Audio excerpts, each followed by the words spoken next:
Hi, my name is Lidia Guerra Llanes, and the study that I have chosen for my mini research is the Mencken study, which focuses on long term English language learners and their schooling experiences. And the reason why I chose this study is because of the connection that I felt it has towards Donna ISD students.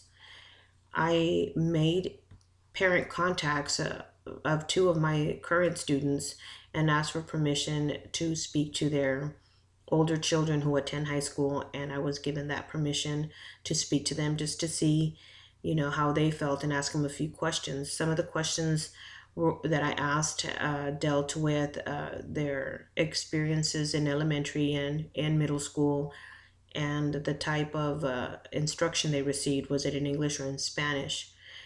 Veronica, a sophomore at Donna High School, received Spanish instruction for reading and language arts, pre-K, kinder, first grade, and then went English from then on, from second grade on, except for fourth grade. In fourth grade, she was pulled out and she was instructed with a group of students. She said there was about 20 of them that were grouped together and they were pulled out, and that they had a different teacher come and teach them Spanish grammar.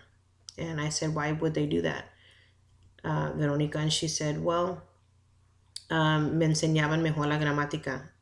They thought I could do better in writing Spanish. I said, how did that work for you? And she said, well, no lo pasé. So she didn't pass the writing in Spanish as a fourth grade student. And unfortunately, she has not been successful in TAKS or in STAR. Even as a high school student, her freshman year, she did not pass her end of course exam reading language arts test, and she had to retake it and retake it several times. She didn't pass it till this current school year. Now, she was pending results for her end of course that she's already taken as a sophomore, and we'll see. Her grades are not that good. She struggles. She's a C, has some D's on her report card. Overall, she's mainly a C and B student. Um, and then we have Sylvia, and Sylvia a little bit different. Her parents denied bilingual education, so she was just immersed into English instruction until testing came along in third grade. Parents said, okay, let's put her back in bilingual. And they put her back in the bilingual program, and she received Spanish and English language arts. And then that's where they played around. She did tested in Spanish third grade, tested in Spanish fourth grade. And when they saw she was not really successful, they just decided to do English in fifth grade. Was not successful there either. In middle school, she's been retained once in fifth grade. In middle school, she was ESL pullout.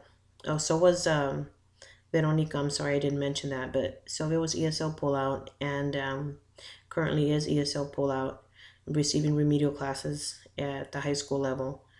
She is a junior. Sylvia's a junior, does not have the credits to become a senior, so she'll be a 2-year junior next year. And every exam she has taken, she has to have repeated it at least twice. Um, I see that because there was no consistency in their schooling growing up in elementary, their foundation was never built in either language, either their language one or language two, which relate takes us back to the PRISM model, relating back to that. When the language one is not developed to a high cognitive level, they're not going to be successful transferring anything from L1 to L2, you know.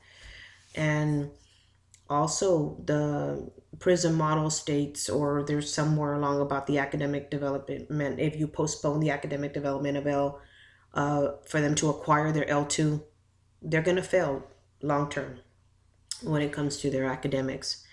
People may argue and say, but they were not their academic development wasn't delayed. They were being taught, but they were being taught in English, not in their first language. And because they were being taught in English, they didn't really understand the terminology that was being used. So they were playing catch up as of then when they were being instructed for this, using this academic language. I feel that this is an injustice for the students, and I think us as educators we need to continue to advocate for this vulnerable population that we have. Our English language learners need our assistance and our guidance, and we need to, be their voice. Thank you very much.